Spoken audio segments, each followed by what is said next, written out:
पुणे जिल्ह्यातील पिंपरी चिंचवड भागामध्ये माणिक कॉलनी येथे 24 ऑक्टोबरच्या पहाटेच्या सुमारास एक धक्कादायक घटना समोर आली आहे.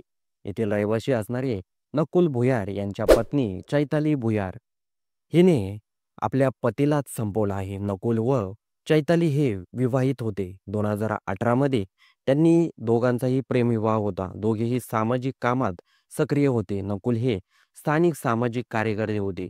चैताली एक व्यावसायिक होती. ती त्या त्यांना 2 मुले देखील होती. 5 वर्षाची ती मुलगी होती आणि दुसरी मुलगी ही 2 वर्षाची होती. घटना घडली तेव्हा मुले बेडरूममध्ये झोपलेली अवस्थेत होते. पोलिसांच्या प्राथमिक तपासानुसार नकुल नियमितप्रमाणे चैतालीच्या चरित्रावर संशय घेत आणि तिला विचारत कुठे काही आहे का? आणि त्यावरूनच दोघांमध्ये वाद व्हायचे. त्या रात्रीही दोघांमध्ये खटाटोप झाली आणि नकुल घरात आल्यानंतर दोघांमध्ये पहाटेच्या सुमारास वाद सुरू झाला.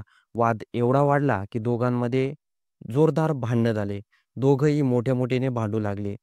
चैताली संतप्त झाली. हे भांडणं घरातील दुसऱ्या खोलीत घडले, जिथे मुले झोपलेली होती. यानंतर चैताली एका कपड्याच्या तुकड्याने नकुलचा गळा आवळून हत्या केली.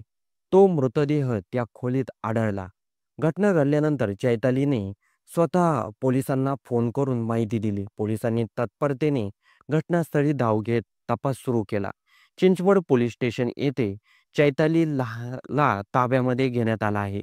संशय आणि विश्वास या अभावामुळे घरातील शांतता आणि प्रमुख शत्रू ठरू शकतात. जोडीदारावर सतत संशय असणे, संवाद न होणे, वाद वाढतात आणि याचा शेवट अशा पद्धतीनं होतो. तपास पूर्ण होईपर्यंत पोलिसांनी घटनास्थळी सीसीटीव्ही फुटेज आणि फोन रेकॉर्ड, कुटुंबीय आणि साक्षीदार यांची माहिती तपासावी लागणार आहे.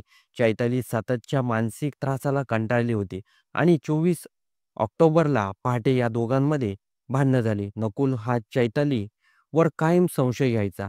त्याच्या रागामधून चैताली व नकुलचं कपड्याने गळा दाबला आणि त्याला जागीच ठार केलं. ही घटना शिकवते की संशय माणसाला कुठल्याही थराला घेऊन जाऊ शकतो. चैतालीला पोलिसांनी ताब्यामध्ये घेतलं आहे. याची पुढील चौकशी सुरू आहे. या प्रकरणाबद्दल तुमचं काही मत असेल तर कमेंट बॉक्समध्ये नक्की नोंदवून जा.